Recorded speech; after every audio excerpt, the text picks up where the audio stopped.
Our next chapter is chapter 3, The Robot. The robot's computer brain booted up. Her programs began coming online, and then, still packed in her crate, she automatically started to speak. Hello, I am Razam Unit 7134, but you may call me Raz. While my robotic systems are activating, I will tell you about myself. Once fully activated, I will be able to move and communicate and learn. Simply give me a task and I will complete it. Over time, I will find better ways of completing my tasks. I will become a better robot. When I am not needed, I will stay out of the way and keep myself in good working order. Thank you for your time. I am now fully activated. That's a very quick chapter. The next chapter is titled The Robot Hatches, Chapter 4.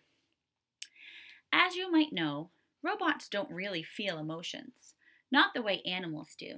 And yet, as she sat in her crumpled crate, Rose felt something like curiosity. She was curious about the warm ball of light shining down from above. So her computer brain went to work, and she identified the light. It was the sun.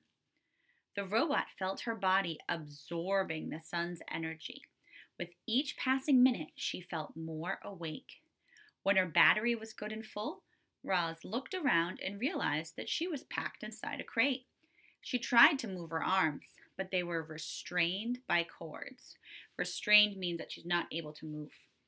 So she applied more force. The motors in her arms hummed a little louder, and the cords snapped. Then she lifted her hands and pulled apart the crate. Like a hatchling breaking from a shell, Roz climbed out into the world.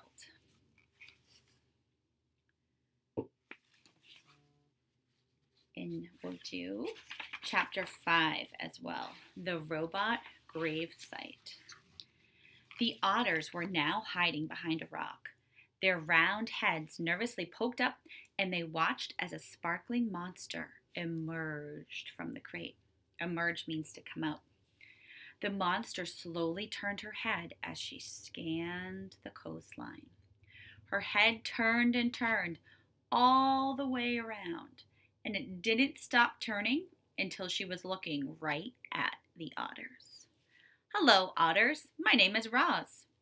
The robot's voice was simply too much for the skittish creatures. The biggest otter squeaked, and the whole gang suddenly took off. They galloped back across the robot gravesite, flopped into the ocean, and raced through the waves just as fast as they could. Roz watched the otters go, but her eyes lingered on the sparkling objects that littered the shore. The objects looked strangely familiar. The robot swung her left leg forward, then her right, and just like that, she was taking her very first steps. She stomped away from her crate and over the rocks and through the gravesite until she was standing above a broken robot body. She leaned in and noticed the word Razam lightly etched on the torso. She noticed the same word on all the torsos, including her own. Roz continued exploring the gravesite until a playful little ocean wave washed over the rocks. She automatically stepped away from it. Then a bigger wave sloshed toward her, and she stepped away again. And then a gigantic wave crashed over the rocks and engulfed the entire gravesite. Heavy water pounded against her body and knocked her to the ground, and her damage sensors flared for the first time. A moment later, the wave was gone, and Roz lay there, dripping, indented, and surrounded by dead robots. Roz could feel her survival instincts, the part of her computer brain that made her want to avoid danger and take care of herself so she could continue functioning properly. Her instincts were urging her to move away from the ocean. She carefully got to her feet and saw that high above the shore, the land was bursting with trees and grasses and flowers. It looked lush and safe up there. It looked like a much better place for our robot. She had just one problem. To get up there, she would have to climb the sea cliffs. That's the end of chapter 5. There were no illustrations in this chapter. but chapter 6 is titled The Climb.